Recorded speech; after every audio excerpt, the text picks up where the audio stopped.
Why was he 90%? Who told him to be 90%? Why the complaining afterwards? I was 83 and 9. He said 93. I don't even know how he measured that 93.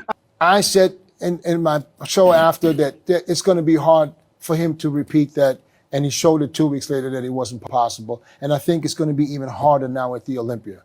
And therefore, I think that Derek will not be at his best. That's just what I'm thinking. Guys, don't put your money on what I say. I think that Derek will miss his mark by a little bit. And I think Nick, who is more consistent when it comes to condition, he will hit his peak and therefore place third. Assalamu alaikum and welcome back to a new video of Legendary Freak Talks. My name is Dr. Numan Khan. उम्मीद करता हूँ आप सब खैर खैरियत से होंगे। तो गाइस एक नई अपडेट वाली वीडियो के साथ आप लोगों की खिदमत में हाजिर हुआ हूँ।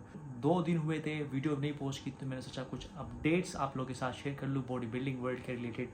सबसे पहले तो बात कर लेते हैं एशियन चैम्पियनशिप जो कि हुई थी। हमारे सारे एथलीट्स माशाल्लाह से अपने अपने इलाकों में पहुंच गए हैं और जितनी भी मेरे पास वीडियोस आई है तो सबको माशाल्लाह से बहुत अच्छे से रिसीव किया गया है एयरपोर्ट्स पे। सरजाज और फैज़ान की तो वीडियो मैंने अपलोड की थी, वो तो इनको हमने रिसीव किया था। फिर उसके बाद शकील भाई को मैंने देखा, वो फैसलाबाद पहुँच गए, उसको भी काफ़ी ज़बरदस्त तरीके से उधर वेलकम किया गया था। आज मैंने देखा हमारे बिलाल भाई क्वेटा पहुँच गए हैं माशाल्लाह से और काफ़ी ज़बरदस्त तरीके से उसको भी रिसीव किया गया। फिर क्वेटा पहुंचते ही उसने एक प्रेस टॉक की है, बड़ा अच्छा लगा कि बहुत ज़्यादा न्यूज़ चैनल्स वाले आए थे और सैयद बिलाल भाई ने एक प्रॉपर प्रेस कॉन्फ्रेंस की, जिसको देख के बड़ा मज़ा आया कि हमने सारे न्यूज़ चैनल्स आए हैं। तो ये एक ज़बरदस्त बात है और एक बहुत ज़बरदस्त डेवलपमेंट है हमारे बॉडी बिल्डिंग के लिए। ये तो हो गई हमारे पाकिस्तान की बात। अब जैसा कि आप सबको पता है कि हम 6 वीक्स आउट है मिस्टर ओलंपिया 2025 से। अक्टूबर में मिस्टर ओलंपिया 2025 होने जा रहा है और इस साल का मिस्टर ओलंपिया बहुत ही ज़बरदस्त होगा और बहुत ही इंटरेस्टिंग होगा देखने में। क्यों इंटरेस्टिंग होगा? पहले तो ये कि बहुत ज़्यादा कंट्रोवर्सीज है। क्रिस बमस्टीड के बहुत ज़्यादा फैंस हैं और वो लोग मिस करेंगे क्रिस बमस्टीड को कम्पीट करते हुए, but Chris Bumstead will be there in Olympia. Chris Bumstead ने रिसेंटली अनाउंसमेंट की है कि मैं ओलंपिया में आऊँगा बट कम्पीट नहीं करूँगा। क्लासिक डिवीज़न के विनर के लिए क्रिस बमस्टीड की तरफ से एक ज़बरदस्त चेक होगा इस साल के मिस्टर ओलंपिया में, क्योंकि वो आप सबको पता है कि सबसे बड़े ब्रांड ओनर हैं जिम शार्क के। मैंने कंट्रोवर्सीज की बात की तो सबसे पहले बात करते हैं मेंस फिजिक में। मेंस फिजिक में 2 लड़कों के दरमियान बहुत ज़बरदस्त रेस लगी हुई है और दोनों रेस में है कि मैं जीतूंगा इस साल का मिस्टर ओलंपिया और दूसरा कह रहा है कि मैं जीतूंगा। वो है अली बिलाल और हमारे current Mister Olympia Ryan Terry. Ali Bilal ने जैसे ही ऑनर क्लासिक मिस्टर ओलंपिया 2024 के बाद जीता, उसके बाद उसने रायन टेरी को चैलेंज किया और उसने कहा कि मैं अपनी लाइफ का बेस्ट पैकेज मिस्टर ओलंपिया 2025 में लेके आऊँगा और आपको मैं बीट करने जा रहा हूँ। उसने कहा कि मैं 110% श्योर हूँ कि मैंने आपको बीट करना है। अभी रिसेंटली ये कंट्रोवर्सी ने और भी जोर पकड़ लिया है क्योंकि एक न्यूज़ आई जिसमें रायन टेरी ने उसके जवाब में कहा है अली बिलाल के कि मैं 2024 ओलंपिया में अपने बेस्ट पे नहीं था और मैं अपने 90% पे था, जिसको अली बिलाल ने एक जोक की तरह लिया है कि कैसे आप 90% पे आ सकते हैं। He said, Tarek, I was 90%. I wasn't 100. Why was he 90%? Who told him to be 90%? He knew the show is in October, right? He knew the date up front, like a whole year up front. Why did he came 90%? Why the complaining afterwards? I was 83 and 9. He said 93. I don't even know how he measured that 93. I like how? Why not 94 or 92?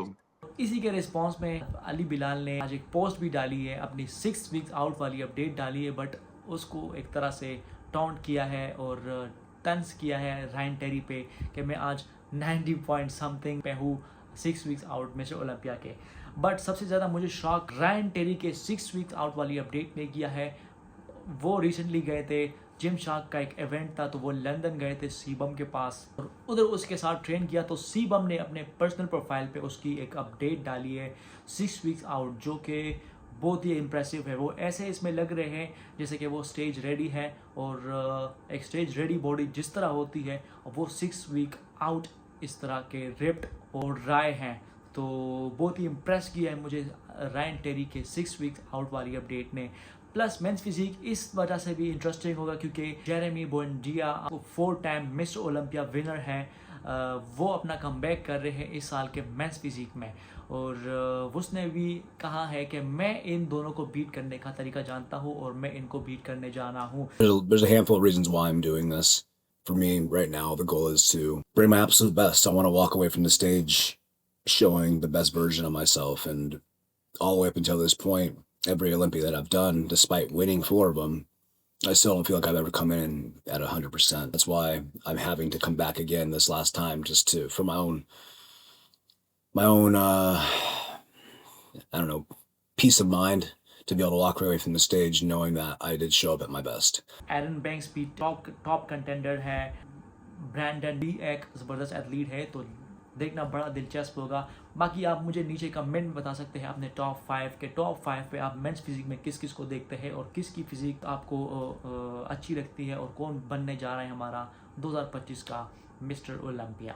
बात करते हैं classic physique की. Classic physique में काफ़ी ज़बरदस्त developments हुए हैं. सबसे बड़ी डेवलपमेंट जो कि हम सब मिस करेंगे, Chris Bumstead is not going to compete in classic physique 2025 Olympia. अब क्रिस बमस्टीड के बाद टॉप 2 में हमारे पास 2 लड़के बचते हैं. क्रिस बमस्टीड सबसे पहले आया था 2024 ओलंपिया में, दूसरे नंबर पे माइक समरफेल्ड आया था, तीसरे नंबर पे था अर्स कालेचिंस्की. बट शॉकिंग बात एक रिसेंटली आई है कि अर्स कम्पीट नहीं कर रहे हैं क्लासिक फिजिक में. उसने अपनी कैटेगरी स्विच कर दी है और वो मूव कर गए हैं ओपन बॉडी बिल्डिंग में. मूव करने की वजह उसकी ये है कि वो क्लासिक फिजिक का वेट गैप था, वेट लिमिट था, वो लिमिट से बहुत ज़्यादा अबव थे, और उसने कहा है कि मेरी बॉडी ऐसी है कि मैं इस कंडीशन में स्टेज रेडी हूँ और मेरा 17 kg अपने वेट लिमिट से ज़्यादा वेट आ रहा है, तो मैं नहीं चाहता कि मैं अपना मसल मास लूज़ करूँ. तो उस वजह से उसने ओपन में स्विच कर लिया, क्योंकि क्रिस बमस्टीड के बाद उसका बहुत ज़्यादा चांस था कि वो नेक्स्ट हमारा ओलंपिया बन सके और वो टॉप के कंटेंडर थे और माइक समरफेल्ड को एक टफ टाइम दे. बट उसने अपनी कैटेगरी स्विच की अपने मसल मास के लिए और सेक्रीफाइस किया है. वो कम्पीट करने जा रहा है, अपना डेब्यू करने जा रहा है इटली के एक प्रो शो में. तो लेट्स सी कि वो बॉडी बिल्डिंग में किस तरह करता है, और वो कम्पीट करेंगे अगेंस्ट सैमसन जाउडा के एक फ्रेंड है या जो भी है, वो कम्पीट करेंगे उसके खिलाफ.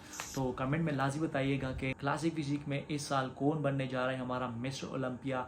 अपडेट मैं आपके साथ शेयर कर दूंगा माइक समरफेल्ड की, बहुत ज़बरदस्त उसने और भी ज़्यादा इम्प्रूवमेंट्स किए हैं. प्लस रेमोंडिनो, आप सबको पता है कि रेमोंडिनो अच्छा पैकेज नहीं ला सके थे 2024 के ओलंपिया में, बट रिसेंटली अपडेट्स उसकी भी आई है जो कि काफ़ी कमाल की है. आप लोग ये भी कमेंट में बताएं कि क्लासिक फिजिक में कौन आपका फेवरेट है और कौन फेवरेट है मिस्टर ओलंपिया 2025 बनने के लिए. अब बात करते हैं मिस्टर ओलंपिया मतलब ओपन बॉडी बिल्डिंग में.